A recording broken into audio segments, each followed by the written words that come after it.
When choosing a pineapple for dehydrating, choose a nice ripe pineapple. You can test for ripeness by pulling out a leaf, and if it comes out pretty easily, then you know it's ripe.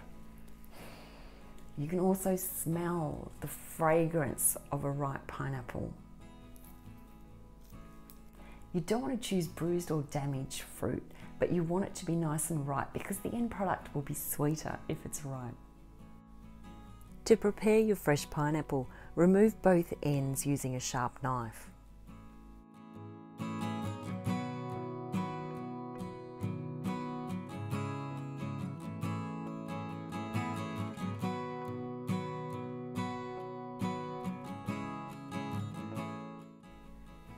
Slice off the skin as thinly as possible.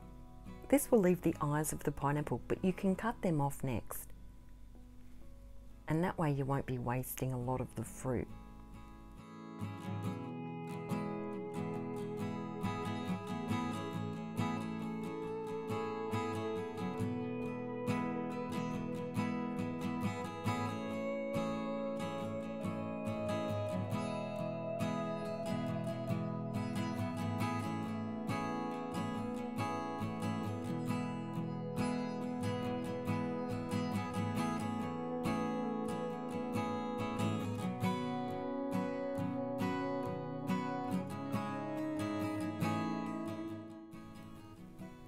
Cut your pineapple in half long ways and then slice out the core.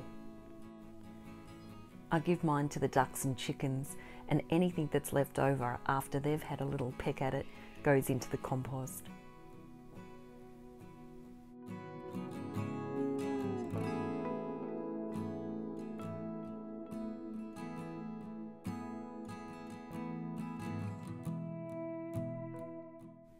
Slice the pineapple into even-sized pieces.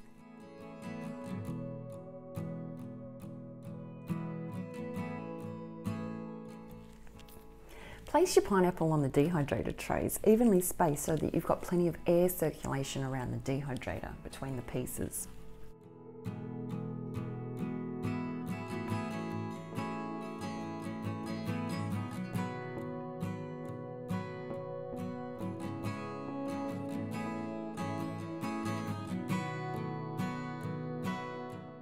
If you're wanting to dehydrate canned pineapple, then you need to strain all the liquid out of the pineapple.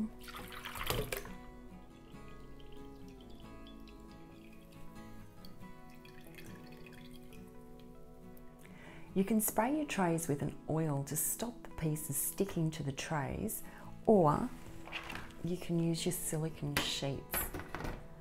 I prefer not to use the oil for this purpose, but that's just my choice.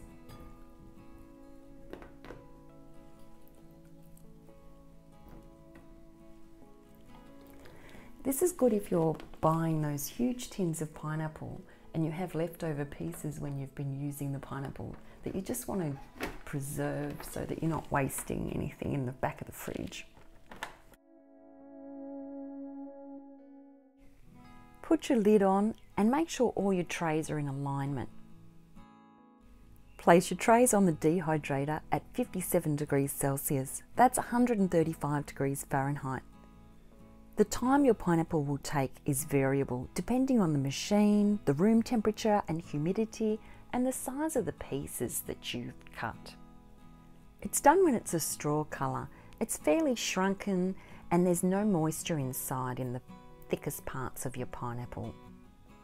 It's also still pliable.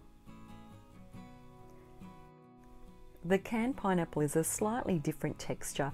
It's more like a fruit leather, but you can see that it's still dry inside and flexible. Make sure you test for dryness once the fruit has cooled down properly and store in a dry, airtight container. Thanks for watching. I'll see you in the next video.